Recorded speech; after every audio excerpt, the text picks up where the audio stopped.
ನಾನು ಕೋರ್ಟಿನ ಕಲಾಪಗಳ ಬಗ್ಗೆ ಹೆಚ್ಚು ಮಾತನಾಡಲಿಕ್ಕೆ ಹೋಗೋದಿಲ್ಲ. ನಾನು ಕಾನೂನಾತ್ಮಕವಾದಂಥ ಹೋರಾಟವನ್ನು ಮಾಡಲಿಕ್ಕೆ ಸಿದ್ಧಳಿದ್ದೇನೆ. ಹೈಕೋರ್ಟ್ ಅಲ್ಲ, ಸುಪ್ರೀಂ ಕೋರ್ಟಿಗೆ ಹೋಗಿ ಆದರೂ ನನ್ನ ನೆಲದ ಹೆಣ್ಣು ಮಕ್ಕಳ ಬಗ್ಗೆ ತುಚ್ಛವಾಗಿ ಮಾತನಾಡಿರುವಂಥ ಕಲ್ಲಡ್ಕ ಪ್ರಭಾಕರ ಭಟ್ಟನಿಗೆ ನ್ಯಾಯವಾಗಿ ಸಂವಿಧಾನ ಏನು ಹೇಳುತ್ತೆ ಅದರ ಪ್ರಕಾರ ಶಿಕ್ಷೆಯನ್ನು ನಾನು ಕೊಡಿಸೋದಕ್ಕೆ ನಾನು ಹೋರಾಟವನ್ನು ಮಾಡೋದಕ್ಕೆ ಈ ನೆಲದ ಹೆಣ್ಣು ಮಕ್ಕಳ ಪರವಾಗಿ ನಾನು ನಿಂತಿದ್ದೇನೆ. ನಾನು ಹೋರಾಟ ಮಾಡ್ತೇನೆ.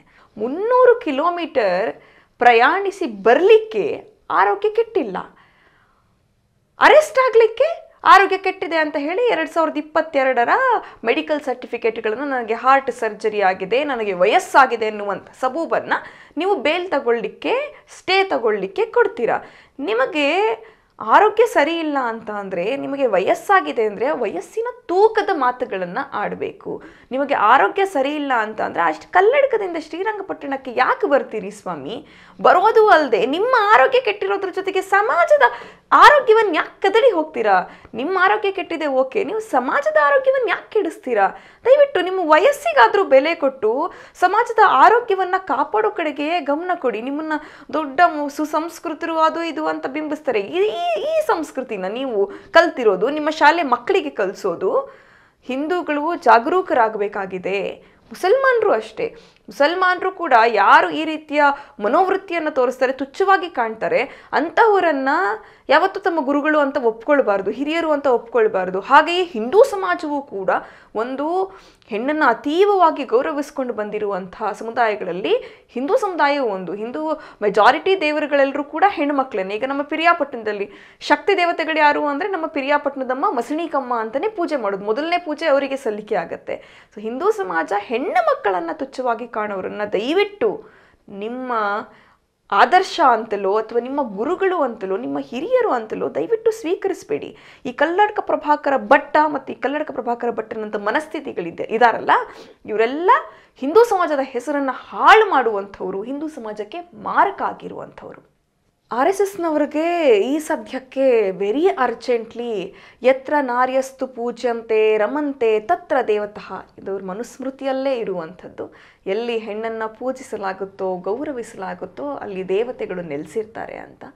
ಈ ವುಮನ್ ಸೆನ್ಸಿಟಿವಿಟಿಯ ಪಾಠವನ್ನು ಮಾಡುವಂಥ ಅವಶ್ಯಕತೆ ತೀರಾ ಈಗ ಸಂಘದವರಿಗೆ, RSSನವರಿಗೆ ಅವಶ್ಯಕತೆ ಇದೆ. ದಯವಿಟ್ಟು ನಿಮಗಂಥ ಅವಶ್ಯಕತೆ ಇದ್ದರೆ ನಾವು ಯಾರನ್ನಾದರೂ ಒಳ್ಳೆ ರಿಸೋರ್ಸ್ ಪರ್ಸನ್ನ ಕಳಿಸ್ಕೊಡ್ತೀವಿ. ಒಂಚೂರು ಜೆಂಡರ್ ಸೆನ್ಸಿಟಿವಿಟಿಯನ್ನು ಕಲಿಯುವಂಥ ಮತ್ತು ಕಲಿಸುವಂಥ ಕೆಲಸವನ್ನು ಸಂಘದ ಪ್ರಮುಖರು ಮಾಡಬೇಕು ಅಂತ ಹೇಳಿ ನಾನು ವಿನಂತಿಸ್ಕೊಳ್ತೇನೆ. ಏನದು ಸಂಘ ಪರಿವಾರವನ್ನು ಲೀಡ್ ಮಾಡ್ತಾ ಇರುವಂಥ ಒಬ್ಬ ನಾಯಕರಿಷ್ಟು ತುಚ್ಛವಾಗಿ ಮಾತಾಡ್ತಾ ಇರಬೇಕಾದ್ರೆ ಅವರ ಅಡಿಯಲ್ಲಿ ಇರುವಂಥ ಹುಡುಗರಿಗೆ, ನೆಕ್ಸ್ಟ್ ಜನ್ರೇಷನ್ ಅವರಿಗೆ ನೀವು ಎಂಥ ಕೆಟ್ಟ ಪಾಠವನ್ನು ಎಂಥ ಕೆಟ್ಟ ಪರಿಪಾಠವನ್ನು ಹೇಳ್ಕೊಡ್ತಿದ್ದೀರಿ ಅನ್ನುವಂಥ ಒಂದು ಸೆನ್ಸಿಬಿಲಿಟಿ ನಿಮ್ಮಗಳಿಗೆ ಇರಲಿ. ನೀವು ದೇಶಪ್ರೇಮಿಗಳು, ಮಹಾನ್ ದೇಶಪ್ರೇಮಿಗಳು ಅನ್ನೋರು ಮೊದಲು ಭಾರತಾಂಬೆಗೆ ರೆಸ್ಪೆಕ್ಟನ್ನು ಕೊಡೋದು ಕಲಿಬೇಕು. ಭಾರತಾಂಬೆಗೆ ಯಾವಾಗ ರೆಸ್ಪೆಕ್ಟ್ ಸಿಗುತ್ತೆ ಅಂತ ಹೇಳಿದ್ರೆ ನೀವು ಈ ನೆಲದ ಹೆಣ್ಣು ಮಕ್ಕಳಿಗೆ ರೆಸ್ಪೆಕ್ಟ್ ಕೊಟ್ಟಾಗ. ನೀವು ಈ ನೆಲದ ಹೆಣ್ಣು ಮಕ್ಕಳ ಬಗ್ಗೆಯೇ ರೆಸ್ಪೆಕ್ಟ್ ಇಲ್ಲದೆ ದಿನಕ್ಕೊಬ್ಬ ಗಂಡ ಬೇಕು, ಅಸಹ್ಯವಾಗಿ ನನಗದನ್ನು ಹೇಳಲಿಕ್ಕೆ ರಿಪೀಟ್ ಮಾಡಲಿಕ್ಕೆ ಪದೇ ಪದೇ ಮನಸ್ಸಾಗೋದಿಲ್ಲ. ಇಂಥದ್ದೆಲ್ಲ ಮಾತಾಡಿದ್ರೆ ನೀವು ನಿಜವಾಗ್ಲೂ ಹಿಂದೂ ಧರ್ಮಕ್ಕೆ ಮಾಡ್ತಾ ಇರುವಂಥ ಅಪವಾದ, ನೀವು ಹೇಳ್ಕೊಳ್ಳುವಂಥ ದೇಶಪ್ರೇಮ ಅಂತ ಹೇಳ್ತೀರಲ್ಲ ಅದಕ್ಕೆ ನೀವು ಮಾಡುವಂಥ ಅಪವಾದ. ಸಂಕೀರ್ತನ ಯಾತ್ರೆಯಲ್ಲಿ ನೀವು ರಾಮನ ಬಗ್ಗೆ ಮಾತಾಡಬೇಕಾಗಿತ್ತು, ಹನುಮಂತನ ಬಗ್ಗೆ ಮಾತಾಡಬೇಕಾಗಿತ್ತು. ನಾನು ನೇರವಾಗಿ ಹೇಳ್ತೇನೆ, ಕಲ್ಲಡ್ಕ ಪ್ರಭಾಕರ ಭಟ್ಟರಿಗೆ ರಾಮನ ಬಗ್ಗೆ ಮಾತನಾಡುವ ಯಾವ ನೈತಿಕತೆಯೂ ಇಲ್ಲ. ರಾಮ ಮರ್ಯಾದ ಪುರುಷ. ಪೌರಾಣಿಕ ಇತಿಹಾಸದಲ್ಲಿ ರಾಮನನ್ನು ಮರ್ಯಾದ ಪುರುಷ ಅಂತ ಉಲ್ಲೇಖ ಮಾಡಲಾಗಿದೆ. ಹನುಮಂತ ಸೀತೆಯನ್ನು ರಾವಣನಿಂದ ಕಾಪಾಡಿದ ಅಂಥದ್ದು ಪೌರಾಣಿಕವಾಗಿ ಹೆಣ್ಣನ್ನು ಕಾಪಾಡಿದಂಥ ಹಿಸ್ಟರಿ ಹನುಮಂತನಿಗಿದೆ. ನೀವು ಹನುಮಂತನ ಹೆಸರನ್ನು ಹೇಳ್ತಾ ಜೈ ಶ್ರೀರಾಮ್ ಅಂತ ಹೇಳ್ತಾ ನೀವು ಹೆಣ್ಣನ್ನು ತುಚ್ಛವಾಗಿ ಕಂಡ್ರೆ ಅವರಿಬ್ಬರೂ ಕೂಡ ರಾಮನೂ ಒಪ್ಪೋದಿಲ್ಲ, ಹನುಮಂತನೂ ಒಪ್ಪೋದಿಲ್ಲ. ಹಾಗಾಗಿ ಕಲ್ಲಡ್ಕ ಪ್ರಭಾಕರ ಭಟ್ರು ನಿಜವಾಗ್ಲೂ ರಾಮನ ಹೆಸರನ್ನು ತೆಗೆದುಕೊಳ್ಳೋದಕ್ಕೆ ನಾಲಾಯಕ್ಕಾಗಿರುವಂಥ ಒಬ್ಬ ಮನುಷ್ಯ. ನನಗೆ ಒಂದಷ್ಟು ಕರೆಗಳು ಬಂದವು. ಒಂದಷ್ಟು ಮಕ್ಕಳು, ಹೆಣ್ಮಕ್ಳು ವಿಶೇಷವಾಗಿ ಮಾತಾಡ್ತಾ ಹೇಳ್ತಾ ಇದ್ರು, ಅಕ್ಕ, ಕಾಂಗ್ರೆಸ್ ಸರ್ಕಾರ ಬಂದ ಮೇಲೆ ನಾವು ತುಂಬ ಆರಾಮಾಗಿ ಸೇಫಾಗಿ ಓಡಾಡ್ತಾ ಇದ್ವಿ. ನಮಗೆ ಸೆಕ್ಯೂರಿಟಿ ಇದೆ ಅನ್ನೋ ತರಹದಿತ್ತು. ಕಾಲೇಜ್ಗೆ ಹೋಗುವಾಗಲೂ ಕೂಡ ಇನ್ನೇನು ಕಾಂಗ್ರೆಸ್ ಸರ್ಕಾರ ಬಂತು, ನಮಗೆ ನಮ್ಮ ಹಕ್ಕುಗಳು ಸಿಗುತ್ತೆ ಅನ್ನುವಂಥ ಒಪಿನಿಯನ್ನಲ್ಲಿದ್ವಿ. ಬಟ್ ಈ ವಿಚಾರ ಆದಮೇಲೆ ಅರೆಸ್ಟ್ ಮಾಡದೇ ಇದ್ದಾಗ ನಮಗೊಂದು ತರಹದ ಆತಂಕ ಆಗ್ತಿದೆ, ಹೊರಗಡೆ ಓಡಾಡೋದಕ್ಕೆ ಭಯ ಆಗ್ತಿದೆ.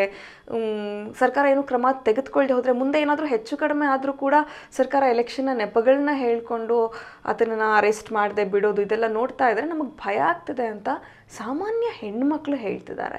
ಸೊ ನಾನು ಸರ್ಕಾರಕ್ಕೆ ರಿಕ್ವೆಸ್ಟ್ ಮಾಡ್ಕೊಳ್ಳೋದು, ಮಾನ್ಯ ಸಿದ್ದರಾಮಯ್ಯ ಅವರು ಜಾತ್ಯತೀತವಾದಂಥ ಕೋಮುವಾದವನ್ನು ವಿರೋಧಿಸ್ಕೊಂಡು ಬಂದಂಥ ಒಂದು ಸಮಾಜವಾದಿ ಹಿನ್ನೆಲೆಯಿಂದ ಬಂದಂಥವರು.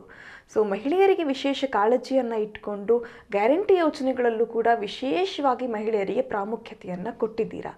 ನಾನು ಸರ್ಕಾರದ ಬಳಿ ವಿನಂತಿಸ್ಕೊಳ್ಳೋದೇನು ಅಂತ ಹೇಳಿದ್ರೆ, ಮುಸ್ಲಿಂ ಹೆಣ್ಮಕ್ಳಿಗೆ, ವಿಶೇಷವಾಗಿ ಅಲ್ಪಸಂಖ್ಯಾತ ಹೆಣ್ಮಕ್ಳಿಗೆ ಅಷ್ಟೇ ಅಲ್ಲ, ಇಡೀ ರಾಜ್ಯದ ಹೆಣ್ಮಕ್ಳಿಗೆ ಒಂದು ಸೇಫ್ ಎನ್ವಿರಾನ್ಮೆಂಟನ್ನು ನಾವು ಎಕನಾಮಿಕಲ್ ಸ್ಟೆಬಿಲಿಟಿ ಕೊಡ್ತೀವಿ ಅನ್ನೋದ್ರ ಜೊತೆಗೆ ಮಾನಸಿಕವಾಗಿಯೂ ಹೆಣ್ಮಕ್ಳು ನೆಮ್ಮದಿಯಾಗಿ ಇರಬೇಕು ಅಂತ ಅಂದರೆ ಈ ತರಹದ ಮಾತುಗಳನ್ನು ಆಡುವಂಥವರನ್ನು, ಲೈಂಗಿಕ ದೌರ್ಜನ್ಯಕ್ಕೆ, ಮಾನಸಿಕ ದೌರ್ಜನ್ಯಕ್ಕೆ ಪ್ರಚೋದನೆಯನ್ನು ಇಂತಹ ವ್ಯಕ್ತಿಗಳು ಈ ಥರ ಮಾತಾಡಿದಾಗ ಇವರನ್ನು ಅರೆಸ್ಟ್ ಮಾಡದೆ ಹಾಗೆ ಬಿಟ್ಬಿಟ್ರೆ ನಾಳೆ ಗಲ್ಲಿಯಲ್ಲಿ ಹೋಗುವವರು ಇಂಥ ಮಾತುಗಳನ್ನು ಆಡಲಿಕ್ಕೆ ಶುರು ಮಾಡ್ತಾರೆ.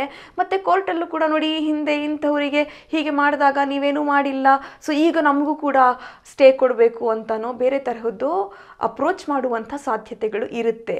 ಸೊ ಈ ತರಹದ ಕಲ್ಲಡ್ಕ ಪ್ರಭಾಕರ ಭಟ್ಟನಂಥ ತುಚ್ಛ ಮನಸ್ಥಿತಿಯ ಜನಗಳು ಬೀದಿಯಲ್ಲಿ ಹುಟ್ಟುಕೊಳ್ಳುವಂಥ ಚಾನ್ಸ್ ಇದೆ. ಸೊ ಇದನ್ನು ಇಲ್ಲೇ ಚಿವುಟಿ ಹಾಕುವಂಥ ಕೆಲಸ ಮಾಡಬೇಕು. ನಾವು ಹೆಣ್ಣು ಮಕ್ಕಳ ವಿಚಾರಕ್ಕೆ ಬಂದರೆ ಸರ್ಕಾರ ಯಾವುದೇ ಮುಲಾಜನ್ನು ನೋಡೋದಿಲ್ಲ ಅನ್ನುವಂಥ ಸಂದೇಶವನ್ನು ಕರ್ನಾಟಕದ ಹೆಣ್ಣು ಮಕ್ಕಳಿಗೆ ಕೊಟ್ಟು, ನಮ್ಮನ್ನು ನೀವೇನು ಎಕನಾಮಿಕಲಿ ಸ್ಟೇಬಲ್ ಮಾಡ್ತಿದ್ದೀರಾ, ಅಥವಾ ಶಕ್ತಿ ಯೋಜನೆಯ ಮೂಲಕ ಫ್ರೀ ಬಸ್ ಕೊಡ್ತಾ ಇದ್ದೀರಾ, 2,000 ರೂಪಾಯಿ ಗೃಹಲಕ್ಷ್ಮಿ ಯೋಜನೆ ಮೂಲಕ ದುಡ್ಡನ್ನು ಕೊಡ್ತಿದ್ದೀರಾ, ಇದ್ರ ಜೊತೆಗೆ ಒಂದು ಸೇಫ್ ಎನ್ವಿರಾನ್ಮೆಂಟ್ ನಮಗೆ ಫೀಲ್ ಆಗೋ ತರಹದ್ದು ಒಂದು ಮಾಡಿಕೊಡಿ.